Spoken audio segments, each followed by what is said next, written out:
जय हिंद फ्रेंड्स। इतिहास का जो हमारा टॉपिक चल रहा था सीरीज एक कि 15-20 मिनट में एक टॉपिक कवर किया जाएगा जो महत्वपूर्ण, उसी में आज का जो टॉपिक है वो है वैदिक काल से संबंधित कुछ नदियों के नाम जो कि वर्तमान में किसी और नदी नाम से जानी जाती हैं, पुराने समय में किसी और नाम से जानी जाती थी। तो मैच ऑफ द फॉलोइंग में ये क्वेश्चन पूछा जाता है। बहुत ही इंपॉर्टेंट क्वेश्चन है, बहुत ही स्कोरिंग है और सबसे बड़ी बात की बहुत ही आसान है। तो आज के लिए यही टॉपिक रखते हैं। वैदिक काल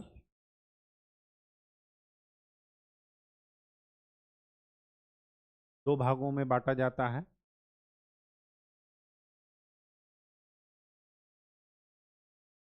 एक पूर्व वैदिक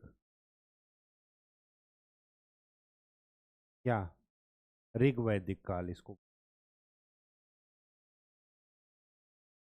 और दूसरा है उत्तर वैदिक।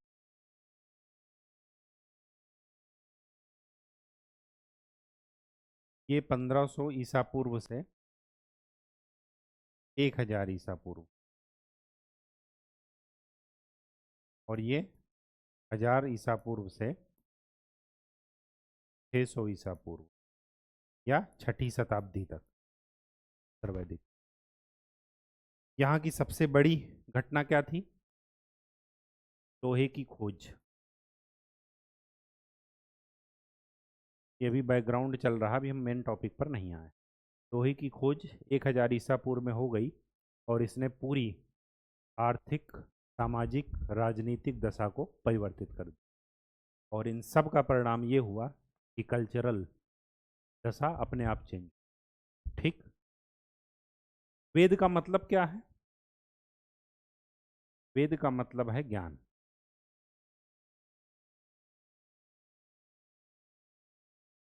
अब यहाँ पर जिस टॉपिक को आज हम लेकर के उपस्थित हुए हैं, तो इसी वैदिक काल में क्या है, कुछ नदियों की बात की जाती है। वो नदियाँ कौन कौन सी हैं के बारे में एक बार डिस्कस कर ले।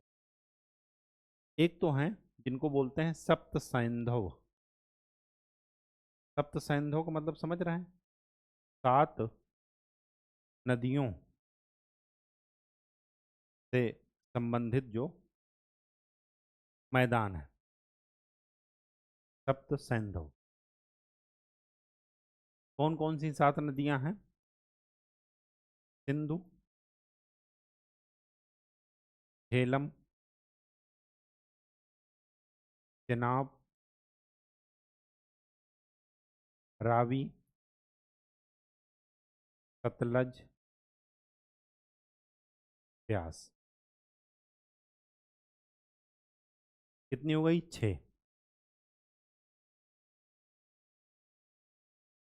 सातवीं कौन सी है? सरस्वती।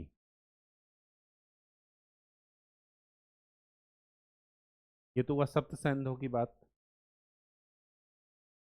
दूसरा हमें यहाँ पर क्या पढ़ना है? कुछ और नदियां थीं जो कि आज के भारत के बाहर बहती थी, अफगानिस्तान रीजन में। आज का जो अफगानिस्तान आप देख रहे हैं वहां पर। ठीक है। तो यहाँ पर कौन कौन सी नदियां थी?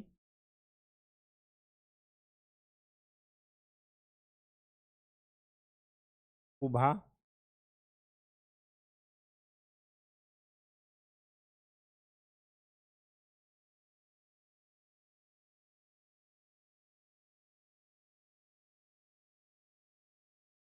कुर्रम,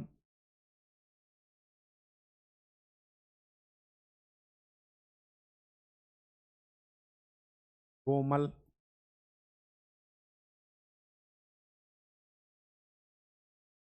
और चौथा था सुवास्तु।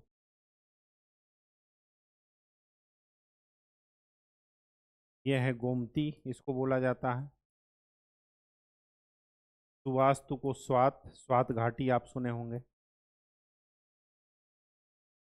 कुभा को बोलते हैं काबुल।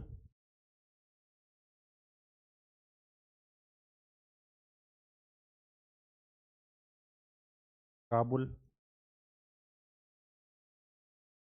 और कुर्रम को बोलते थे क्रुमु, क्रूर्म।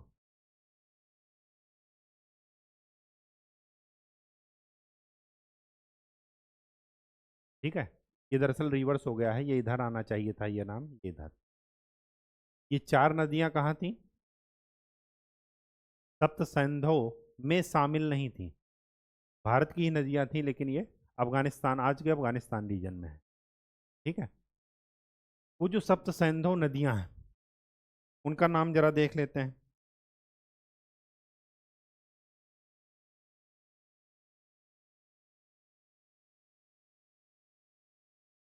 सिंधु का तो सिंधु ही है। झेलम, वितस्ता,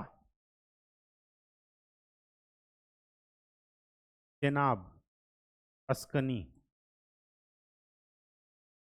रावी, परुसड़ी, सतलज, सतुद्री।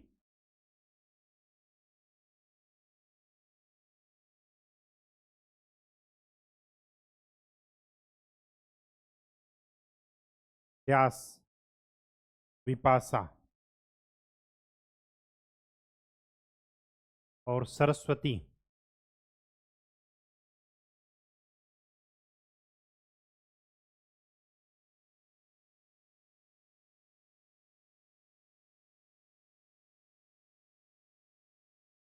ठीक, ये तो हो गई सप्त सिंधु की नदी। इसके अलावा और कुछ नदियां थीं, जैसे सदा नीरा बोला जाता था गंडक को, गंडक।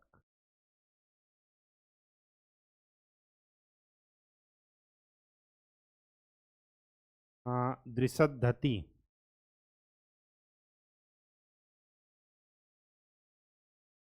इसको बोला जाता था घग्गर को।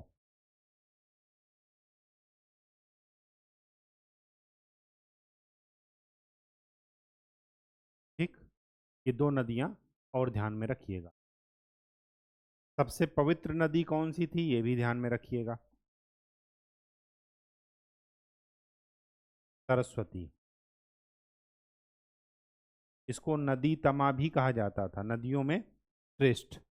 जैसे आर्य, आर्य का मतलब क्या है? श्रेष्ठ। ठीक, आर्य वर्ड का क्या मतलब है? श्रेष्ठ। सबसे ज्यादा बार उल्लेख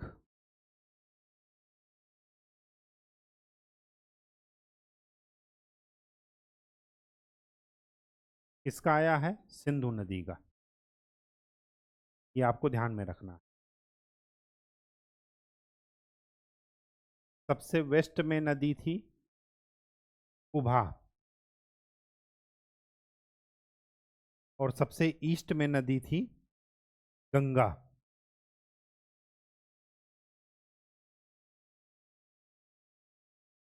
ये जरा ध्यान में रखना है आप। सबसे पश्चिम में काबुल नदी थी और सबसे पूरब में गंगा नदी थी। सबसे ज्यादा बार उल्लेख सिंधु नदी का आया है। यमुना नदी का उल्लेख कितनी बार आया है? 3 बार। और गंगा नदी का कितनी बार आया है? 1 बार। ये फैक्ट हैं, ये आपको ध्यान में रखना है। ठीक है, कोई दिक्कत?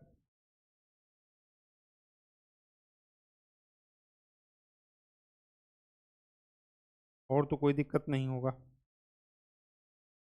नेक्स्ट लेक्चर में हम लोग वेदों से संबंधित चीज़ों की बातें करेंगे, उनके ब्राह्मण ग्रंथ, उनके आरण्यक, इनके बारे में बात करेंगे।